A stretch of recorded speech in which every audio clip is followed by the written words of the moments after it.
یخادعون اللہ والذین آمنوا وما یخدعون الا انفسهم وما یشعرون۔ دغا بازی کرتے ہیں اللہ سے، ایمان والوں سے، اور دراصل کسی کو دغا نہیں دیتے مگر اپنے آپ کو اور نہیں سوچتے۔ جیسا کہ پہلے بیان ہو چکا ہے کہ سورہ بقرہ کے شروع میں قرآن کریم کا شک و شبہ سے بالا تر ہونا بیان کرنے کے بعد 20 آیتوں میں اس کے ماننے والے اور نہ ماننے والوں کے حالات کا ذکر کیا گیا ہے۔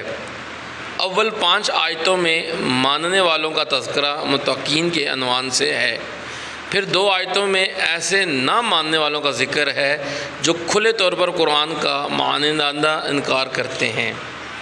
ان 13 آیتوں میں ایسے منکرین و کفار کا ذکر ہے جو ظاہر میں اپنے آپ کو مسلمان کہتے تھے مگر حقیقت میں مومن نہ تھے۔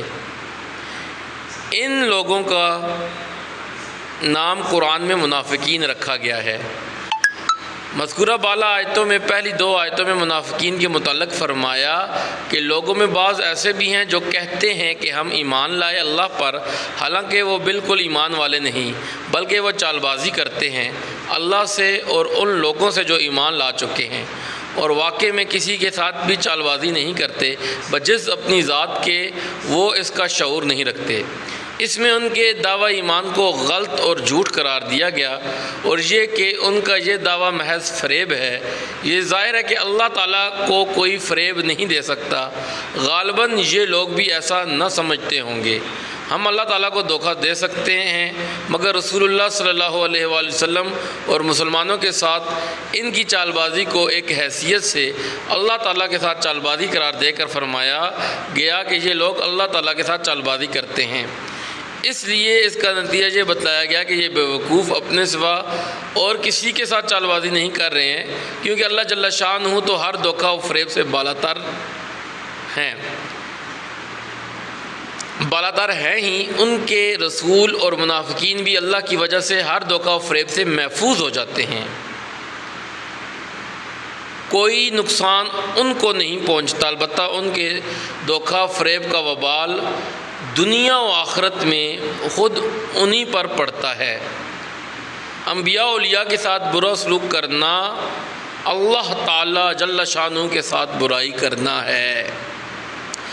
آیت مذکورہ میں منافقین کا ایک حال یہ بتلایا ہے، یخادعون اللہ، یعنی یہ لوگ اللہ تعالیٰ کو دھوکہ دینے کا قصد رکھتا ہو یا یہ سمجھنا ہو کہ وہ اللہ تعالیٰ کو فریب دے سکتا ہے، بلکہ حقیقت یہ تھی کہ یہ لوگ رسول اللہ صلی اللہ علیہ وآلہ وسلم اور مومنین کو دھوکہ دینے کی قصد شنی حرکتیں کرتے تھے۔